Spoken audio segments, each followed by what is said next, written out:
धन्यवाद मंडळी. आजचा कार्यक्रम एक वैशिष्ट्यपूर्ण कार्यक्रम आहे. कोकणाची आपली अनेक वैशिष्ट्य आहेत. काही भौगोलिक आहेत, नैसर्गिक आहेत,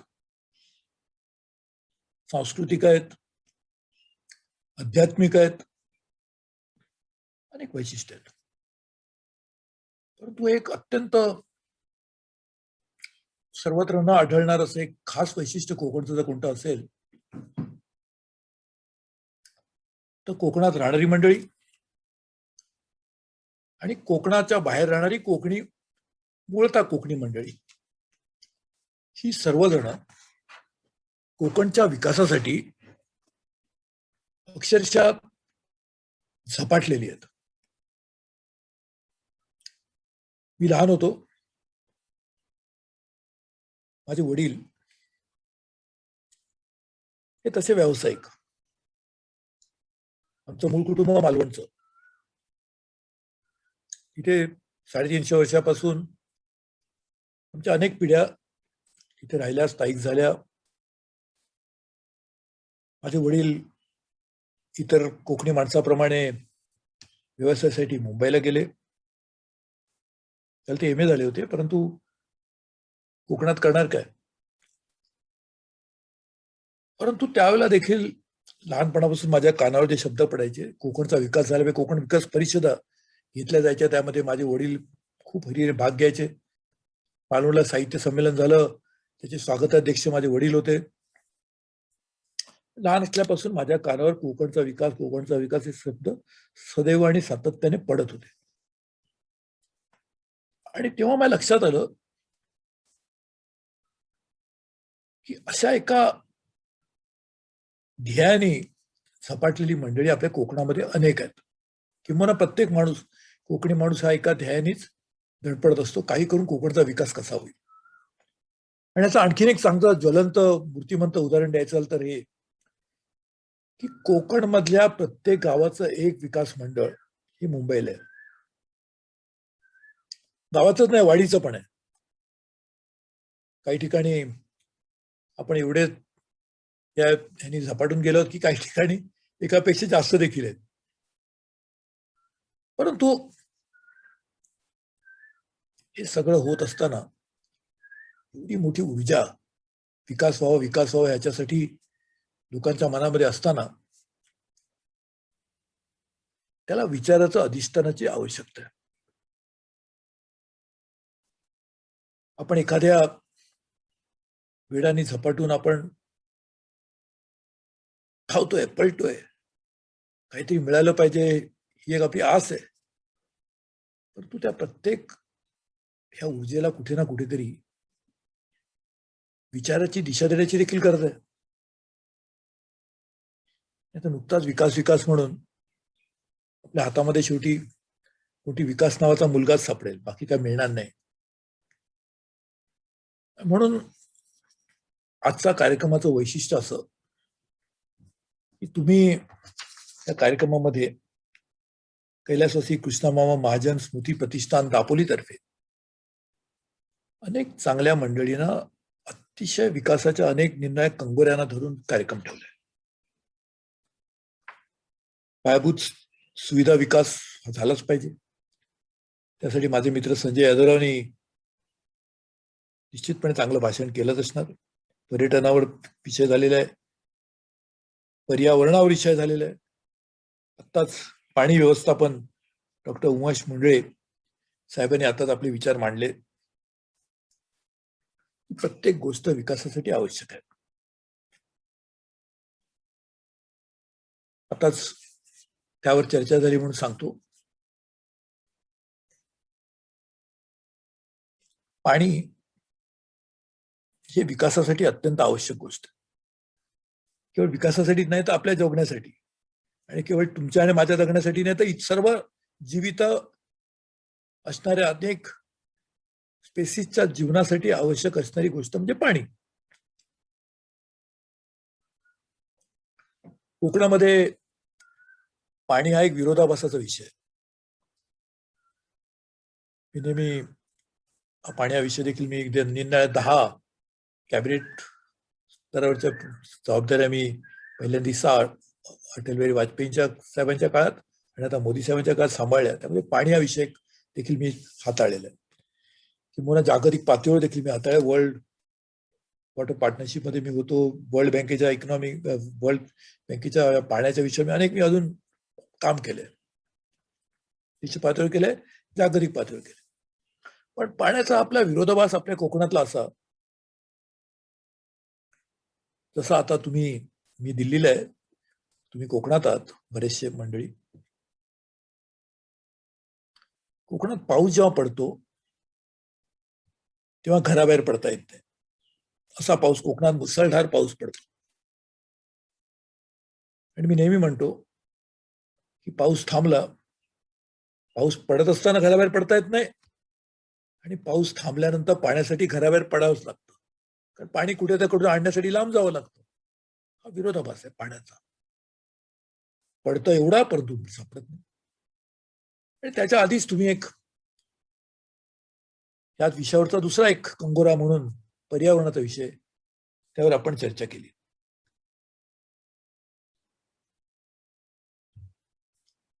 पर्यावरणाचा आणि पाण्याचा अगदी जवळचा संबंध आहे.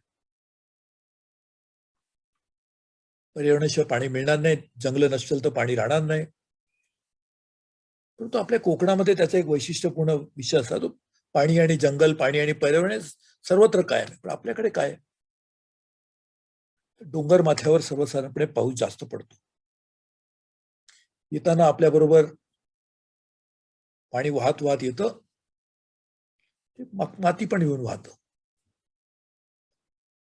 आणि जंगलतोड झाल्यामुळे पाणी मुरण्यासाठी लागणारा वेळ राहत नाही, पाणी वाहून पटकन निघून जातं. नुकसान काय होतं, जी टॉप सॉइल, जी माती ज्याच्यावर जमिनीचा कस ठरतो, ज्याच्यावर त्या जमिनीमधून काही ना काहीतरी आपण उत्पादन करू शकतो, ती जमीन हळूहळू नष्ट होते. टॉप सॉइल ही पाणी वाहण्यामधून निघून जाते.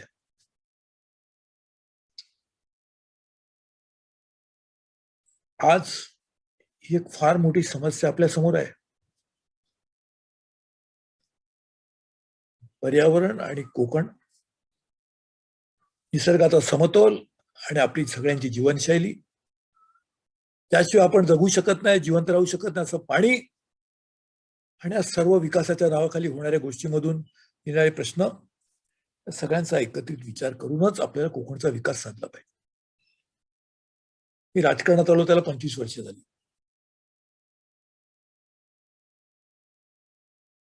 पण त्याआधी मी राजकारणात नव्हतो आणि कधी येईन असं वाटलंही नव्हतं. किंबहुना अशी चूक माझ्या हातून कशी घडली मलाही माहित नाही, परंतु आलो. त्याच्या आधी मी जवळजवळ 150 सामाजिक संस्थांमध्ये काम करायचो. त्यापैकी काही संस्था आजही काम करतो. परंतु त्यावेळेला मी सारस्वत बँकेचा अध्यक्ष होतो. देशातल्या सगळ्यात मोठी सहकारी बँक, त्याचा सगळ्यात तरुण अध्यक्ष मी होते 31व्या वर्षी. अर्थात त्यावेळेला सहकार क्षेत्रातल्या प्रत्येक, अगदी गावापासून ते जागतिक पातळीवरच्या प्रत्येक संस्थेवर मी त्यावेळेला काम केलंय. पण मी सारस्वत बँकेचा अध्यक्ष असताना कोकण विकास कसा व्हायचा एक आराखडा तयार केला. टाटा इकॉनॉमिक कन्सल्टन्सी सर्व्हिस कडून करून घेतला होता. त्यावेळेला देखील हे लक्षात आलं होतं की कोकणचा विकास करण्यासाठी केवळ निसर्गाचं संवर्धन केलं पाहिजे, निसर्गाची राखणी केली पाहिजे, हे सांगितलं तर आपल्या इकडच्या तरुणांना एक गोष्ट निश्चितपणे त्यांच्या मनात येईल की तुम्ही सगळं सांगता, ठीक आहे, आम्ही काय उपाशी राहायचं. कारण विकास हा नेहमी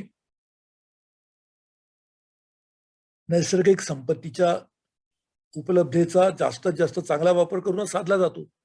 जगात सर्व ठिकाणी आपल्याकडे किनारे आहेत, किनारे हे पर्यटनाचा वापर केला तर किनारा निसर्गाची देणगी आहे. म्हणजे त्या नैसर्गिक असणाऱ्या संपदेला आपण एका इकॉनॉमिक ऍक्टिव्हिटीची जोड देऊन आपण विकास साधतो.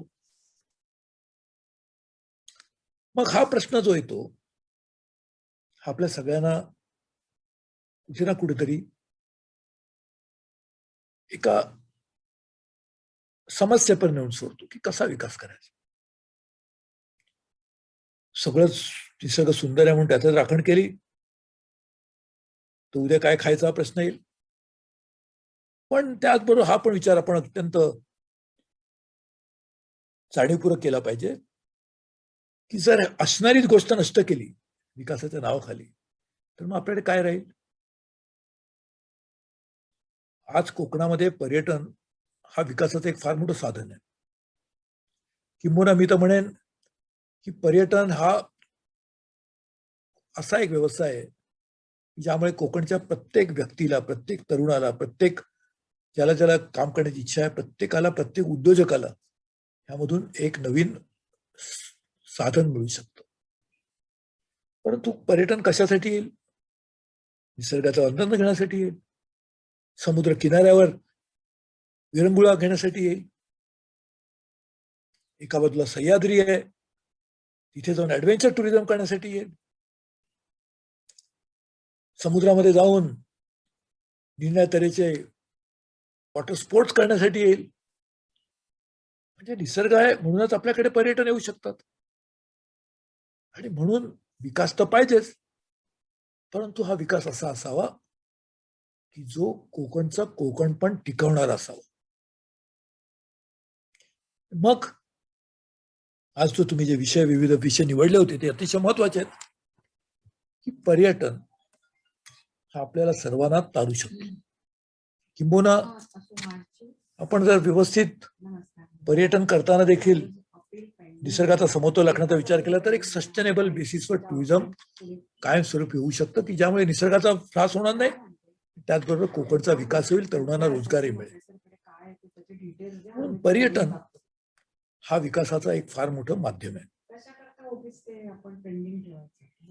मी कोकण रेल्वे ज्या माझ्या अधिपत्याखाली होती रेल्वे मंत्री असताना त्या कोकण रेल्वे देखील विकासाचं साधन पर्यटनाच्या दृष्टीने कसं वगैरे पाहिलं होतं. मी त्यांना सूचना केली होती, काही ठिकाणी झाली. कोकण रेल्वेचं प्रत्येक स्टेशन या आजूबाजूला ज्या ज्या गोष्टी पर्यटनाच्या दृष्टीने लोकांना आकर्षक वाटतील त्याची तिकडे मांडणी केली जावी. अशी अनेक रेल्वे स्टेशन मी देशात तयार केली त्यावेळेला. अगदी राजस्थानमध्ये केली, दक्षिणेकडे केली.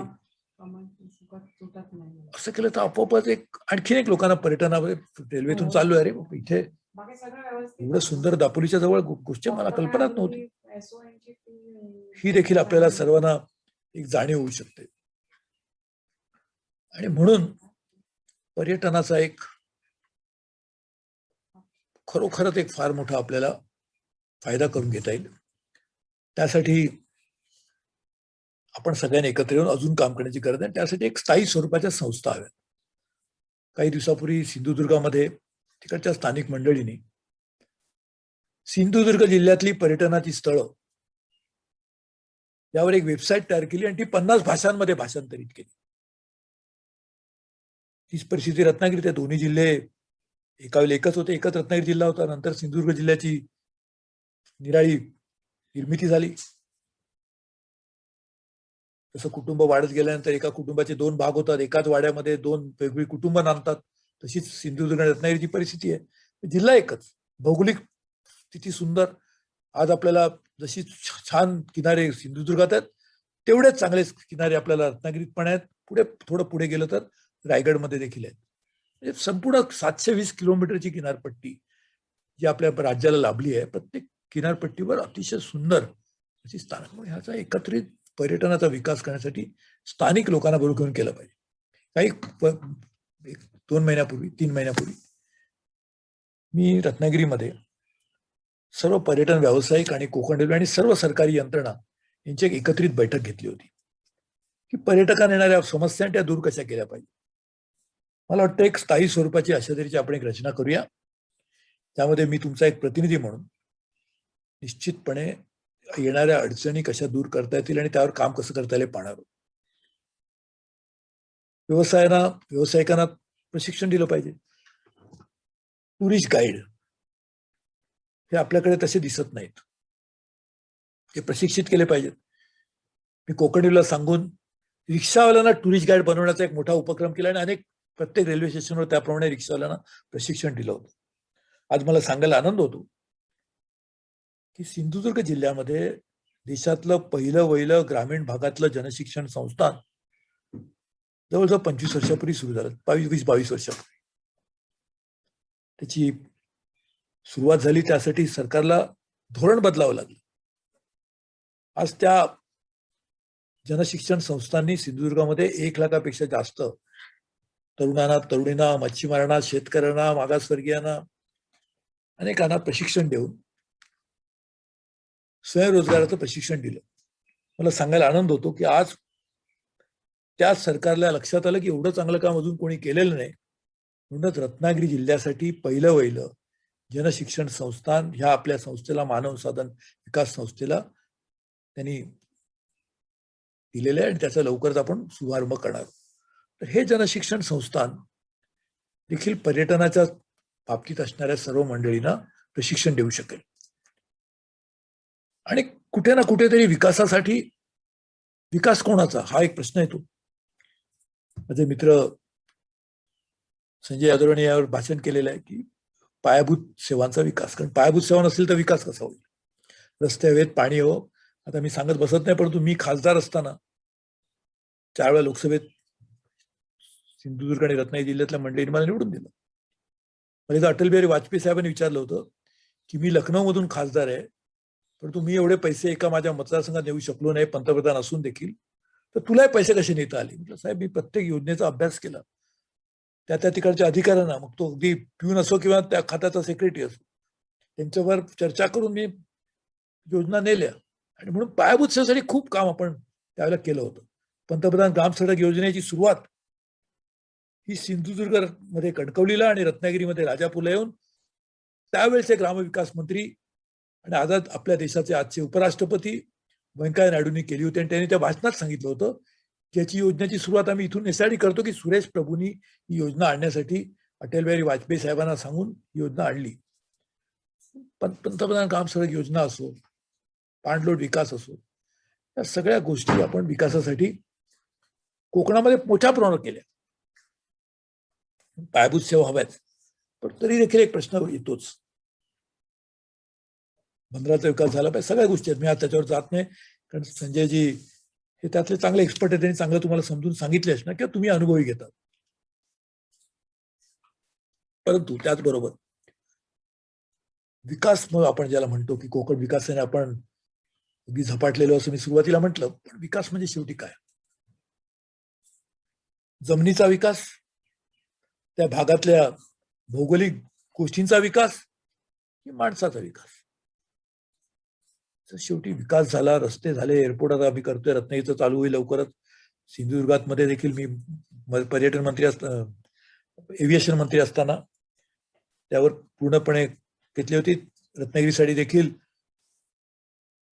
जी आवश्यक आपण पावलं उचलली होती. परंतु किंवा कोकण रेल्वेमध्ये तुम्ही बघितलं असेल, पायाभूत सेवेमध्ये कोकण रेल्वे 25 वर्षात कोणी बघितलंही नव्हतं खऱ्या अर्थाने रेल्वे सुरू झाल्यानंतर. तर त्यामध्ये आमूलाग्र बदल करण्यासाठी डबलिंग असो, इलेक्ट्रिफिकेशन असो, स्टेशनचं नूतनीकरण असो, नवीन 13 स्टेशन असो, अनेक गोष्टी केल्या.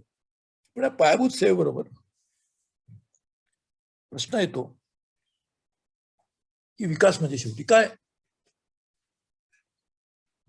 भूमीचा विकास की व्यक्तीचा विकास?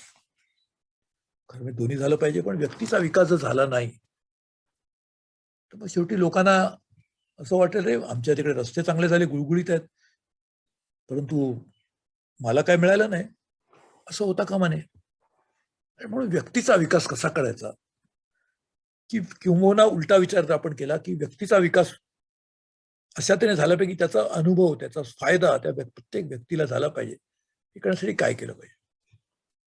मी या कार्यक्रमात मुद्दा होण्याचा उल्लेख करतो, कारण माझी अशी अपेक्षा आहे, माझी अशी विनंती आहे की आपण सगळ्यांनी यामध्ये एकत्र येऊन काम करूया. मानव साधन विकास संस्थेची स्थापना करतानाच आमचा उद्देश होता सरकारने केलेला विकास हा एका मर्यादेपर्यंत होतो. त्यामध्ये पायाभूत सेवा येतात आणि इतर गोष्टी येतात, परंतु त्याचा फायदा प्रत्येक व्यक्तीला मिळतो असं नाही. आपल्याकडे दूर दूर गावामध्ये लोक राहतात, प्रत्येक गावामध्ये 10-12 वाड्या आहेत, त्यामध्ये लोक राहतात. एका वाडीचं दुसऱ्या वाडीमध्ये देखील खूप अंतर असतं. एवढ्या दूरपर्यंत विकास पोचला नाही तर शेवटी लोकांना फायदा काय होणार? आणि म्हणून मी त्यावेळेला अशी कल्पना मांडली होती की आपण व्यक्तीचा विकास करण्यासाठी देखील काम केलं पाहिजे. आणि त्यामध्ये त्यावेळेला आम्ही परिवर्तन केंद्राची कल्पना मांडली. प्रत्येक 10 गावा एक परिवर्तन केंद्र, की ज्यामध्ये व्यक्तीच्या मनामध्ये असणारी अपेक्षा. आता मच्छीमाराचा विकास वेगळा आणि शेतकऱ्याचा विकास वेगळा, तरुणाचा विकास वेगळा आणि एका त्यापेक्षा थोड्याशा मोठ्या व्यक्ती, वय झालेल्या व्यक्तीचा विकास वेगळा. म्हणजे प्रत्येकाची विकासाची अपेक्षा, इच्छा, संकल्पना, त्यामध्ये असणारे त्याचे अँबिशन निराळे आहेत. त्या आधारावर विकास झाला पाहिजे. म्हणून परिवर्तन केंद्रामध्ये 6 सामाजिक घटक, मच्छीमार, मागासवर्गीय, शेतकरी, तरुण, महिला आणि माजी सैनिक हे आपण मांडले होते. आणि विकास देखील 6 मार्गाने झाला पाहिजे. पर्यटन, पर्यावरण, आर्थिक, सामाजिक, शारीरिक, बौद्धिक आणि शेवटी स्पिरिच्युअल, आध्यात्मिक. हा देखील विकासाची कल्पना असली पाहिजे. त्या दृष्टीने परिवर्तन केंद्रामध्ये सगळ्या गोष्टी घडतील, सगळी माणसं येतील अशी कल्पना. तशी आपण 450 परिवर्तन केंद्र तिकडच्या सामाजिक स्थानिक संस्थांच्या मार्फत आपण चालवतो. त्यासाठी मोफत शिलाई मशीन, मोफत सायकल अशा जवळजवळ 2000 पेक्षा जास्त गावामध्ये आपण दिलं. शिलाई मशीनमुळे महिलांना हाताला काम मिळेल. सायकलची आपण बँक तयार केली की ज्यामुळे कुठच्याही स्त्रीला, कुठच्याही मुलीला त्या सायकलचा वापर करून एक तर गोष्टी विकण्यासाठी जाता येईल किंवा शाळेमध्ये जाणं देखील त्याचा फायदा होईल. सगळं सांगण्याचा उद्देश असा की विकास म्हणजे काय, हा सर्व गोष्टींचा समन्वय असणारा असा विकास असला पाहिजे, ज्यामध्ये इंटिग्रेटेड ह्युमॅनिटिक डेव्हलपमेंट, होलिस्टिक डेव्हलपमेंट अशा तऱ्हेच्या विकासाची कल्पना असली पाहिजे. ती कल्पना घेऊनच तुम्ही हा कार्यक्रम आयोजित केलाय. मला या कार्यक्रमाचे संयोजक, कार्यक्रमामध्ये ज्यांनी ज्यांनी भाग घेतला त्यांना मुद्दामून धन्यवाद द्यायचे. कारण कैलासवासी कृष्णामामा महाजन यांची स्मृती जागृत ठेवायचीच असेल तर त्यांना अभिप्रेत असणारी, त्यांच्या मनामध्ये असणारी विकासाची कल्पना आपण मूर्त स्वरूपात आणली पाहिजे. आणि त्यामध्ये व्यक्तीला बरोबर घेऊन समाजाचा विकास, आणि तो देखील व्यक्ती आणि समाजाच्या एकत्र येऊनच विकास, अशीच कल्पना असली पाहिजे. विकासामुळे समाजामध्ये दुही पडता कामा नये, की ज्यांना फायदा झाला ते एका बाजूला आणि जे अजूनही प्रतीक्षेत आहे ते दुसऱ्या बाजूला. तर एकाच वेळेला सगळ्यांच्या जेवढ्या शक्य आहे तेवढ्या प्रमाणात आपण अपेक्षा पूर्ण कसं करू पाहिलं पाहिजे. आणि म्हणून अशा तऱ्हेने विकासाची संकल्पना घेऊन आपण काम करण्याची आवश्यकता आहे. हे काम आपण करतोय गेले 20-22 वर्ष, हे काम आपण करतोय. त्यामध्ये सरकारी यंत्रणा मी सगळ्यांना जोडतो. जगामध्ये सगळ्यात मोठ्या तऱ्हेने भारतातून निर्यात केली जाते जेम्स वेन ज्वेलरीची. त्याचं प्रशिक्षण देण्यासाठी आपण रत्नागिरी आणि सिंधुदुर्गामध्ये कार्यक्रम चालू केलेत. अपेरल एक्सपोर्ट प्रमोशन काउन्सिलचे कार्यक्रम जे शिलाईसाठी चालू केलेत. मत्स्य व्यवसायासाठी कार्यक्रम चालू केले. अनेक गोष्टी, आता सगळ्यात कधीतरी एक दिवशी आपण विस्तृतपणे त्याची माहिती देऊ. पण सांगण्याचा उद्देश असा की प्रत्येक समाजातल्या प्रत्येक घटकाला त्याची विकासाची असणारी संकल्पना निराळी असते, ती लक्षात घेऊन विकास केला पाहिजे. शेतकऱ्यांसाठी फार्मर्स क्लब आपण स्थापन केले होते, अजूनही आपण करूया. पर्यावरणाचं रक्षण करण्यासाठी इको क्लब स्थापन केले होते, ते आपण अजूनही करूया. मच्छीमारांसाठी चांगलं प्रशिक्षण देण्यासाठी नाबार्डच्या सहकार्याने आपण कार्यक्रम करतोय, ते आपण अजूनही वाढवूया. पर्यटन वाढवण्यासाठी केंद्रात स्तरापासून राज्य स्तरापर्यंत मी अनेक ठिकठिकाणच्या लोकांशी समन्वय केलाय, त्याचा आपण अजूनही लाभ घेऊया. म्हणजे सगळ्या गोष्टी एकत्र करूया. त्यासाठी खऱ्या अर्थाने आवश्यकता आहे ती तुमच्यासारख्या स्थानिक पातळीवर भारावून गेलेल्या कार्यकर्त्यांची, तुमच्यासारख्या देशप्रेमाने आणि कोकण प्रेमाने प्रेरित होऊन आपल्याला झोकून देऊन काम करणाऱ्या तुमच्यासारख्या विकास योद्ध्यांची. आणि म्हणून तुम्ही एवढ्या मोठ्या प्रमाणात इकडे उपस्थित असल्यामुळे निश्चितपणे वाटतं की एक कार्यक्रम होऊ शकेल. आजचा परिसंवाद आहे, पण यानंतर कधीतरी आपण एकदा ह्या सर्व गोष्टी कार्यान्वित करण्यासाठी आपण प्रत्यक्ष जमिनीवर काय काम करू शकतो याचा विचार करण्यासाठी आपण एक कार्यक्रम करूया. परिसंवाद ही चांगली सुरुवात आहे, परंतु परिसंवादाबरोबरच त्याला आपण संवाद साधला गेला, पण आता संवादालाच एक कुठेतरी गतिमान कार्यक्रमाची जोड देऊया. ती देऊन आपण खऱ्या अर्थाने कोकणचा सर्वांगीण विकास करण्यासाठी आपल्या मनामध्ये असणारी संकल्पना प्रत्यक्षात आणूया. मी मुद्दामून या 6 सामाजिक घटकांचा उल्लेख केला, ज्यावर आपण काम करतो. या सर्व 6 निंदा विकासाच्या संकल्पनेचा उल्लेख केला, कारण त्याची पण आवश्यकता आहे. आता बऱ्याचदा असं होईल, आपले शारीरिक विकास झाला नाही आणि बौद्धिक विकासच झाला तर कसा उपयोग नाही. सर्व गोष्टींचा एकत्र सर्व समावेशक असा विकास करण्यासाठी आपण काम करूया. त्यासाठी हा परिसंवाद ही त्याची एक चांगली सुरुवात झालेली आहे आणि मधूनच मला पूर्णपणे खात्री आहे की येणाऱ्या काही दिवसामध्ये आपण त्याचं पुढचं पाऊल म्हणून एकत्र काम करूया. जनशिक्षण संस्थांची लवकरच सुरुवात रत्नागिरी जिल्ह्यामध्ये होईल. त्यावेळेला आपण सर्वांनी त्यामध्ये समाविष्ट व्हावं. आपले माझे मित्र डॉक्टर विनय नातू देखील त्यामध्ये आहेत आणि या सगळं मंडळीने एकत्र येऊन आपण एक काम करूया आणि खऱ्या अर्थाने कोकणचा विकास करण्यासाठी भारावून गेलेली आपण सर्व मंडळी या आपल्या जीवन काळामध्ये आपल्या जीवन उद्दिष्ट पूर्ण झालं, कोकणचा विकास झाला, याचा एक आनंद घेऊया आणि त्या आनंदामधून निर्माण होणारी जी भावना असेल तीच माझ्या दृष्टीने खऱ्या अर्थाने की डॉक्टर कृष्णामामा महाजन यांना आदरांजली ठरेल. म्हणून केलेल्या कार्यक्रमाबद्दल तुम्हाला सर्वांना धन्यवाद. येणाऱ्या काही दिवसामध्ये कुठची माझी गरज लागली तर तुम्ही निश्चितपणे हक्काने मला हाक मारू शकता. मी तुमच्याबरोबर राहीन. माझी पत्नी उमा प्रभू ही मानव संसाधन विकास संस्थेचे अध्यक्ष आहे. गेले कित्येक वर्ष नर्सिंग कॉलेज चालवते, परिवर्तन केंद्र चालू होत आहेत, त्या ठिकाणी पॅरामेडिकल कोर्सेस चालू होत आहेत. त्याच ठिकाणी लवकरच आयुष मंत्रालयाने आपल्यावर अग्रीमेंट केलंय, त्याचे कोर्सेस आता चालू होतील. मला सांगायला आनंद होतो की Schneider, Tata, Fiat, Skoda, JCB सारख्या जगातल्या मोठ्या कंपन्या, म्हणजे देशातल्या आहेतच पण जगातल्या ह्या कंपन्या आज जनशिक्षण संस्थांबरोबर करार करून त्यांनी आज आपल्या स्वतःच्या पैशाने चांगल्या तऱ्हेचं प्रशिक्षण, जागतिक स्तरावरचं प्रशिक्षण मुलांना देतात आणि त्यापैकी अनेकांना तिथे नोकऱ्या मिळणार आहेत. अशा चालू असणाऱ्या विकास यज्ञामध्ये आपण आपली सगळ्यांची श्रमाची आहुती टाकून आपण या विकासाला एक जोड देऊया. वैचारिक अधिष्ठान आजच्या परिसंवादाने लाभलेलं आहे, परंतु या वैचारिक अधिष्ठानाला जोड म्हणून आपण सगळ्यांनी एकत्र काम करूया अशी विनंती करतो. मला एक जरा वाईट सवय आहे, बरोबर वेळेत कार्यक्रमाला आलो होतो. मी घड्याळाकडे बघतोय, तुम्ही मला वाटतं अर्ध्या तासासाठीच मला वेळ दिला, तर जास्त बोलत नाही, कारण मी एका विद्यापीठाचा पण मी चॅन्सलर आहे. त्या विद्यापीठामध्ये मी पाहतो, हरियाणामध्ये आहे विद्यापीठ, ऋषीवूड युनिव्हर्सिटी. एखादा शिक्षक आल्यानंतर त्याला बरोबर तो 45 मिनिटात थांबतो, 40 मिनिटात थांबतो, जर काय ठरलेलं असेल त्याप्रमाणे. कारण त्याचं लक्ष हे माझं लेक्चर संपलं, काम संपण्यापर्यंत असतं, पण माझं लक्ष अशा दृष्टीने ह्याकडे, तुम्ही सर्व मंडळी सकाळपासून एवढी मेहनत घेऊन काम करताय, तुम्हाला आणखीन त्रास देऊन या दृष्टीने मी माझा कार्यक्रम भाषण संपवतो आणि तुम्हाला मनापासून तुमच्या सर्वांचे अभिनंदन करतो, आभार मानतो आणि अशी अपेक्षा ठेवतो की आजच्या कार्यक्रमाच्या निमित्ताने जोडलं गेलेलं आपलं हे नातं हे कायमस्वरूपी विकासासाठी सर्वच कोकणी जनतेला उपयोगी पडेल अशी आशा करतो. आपले आभार. जय हिंद, जय महाराष्ट्र. धन्यवाद सर.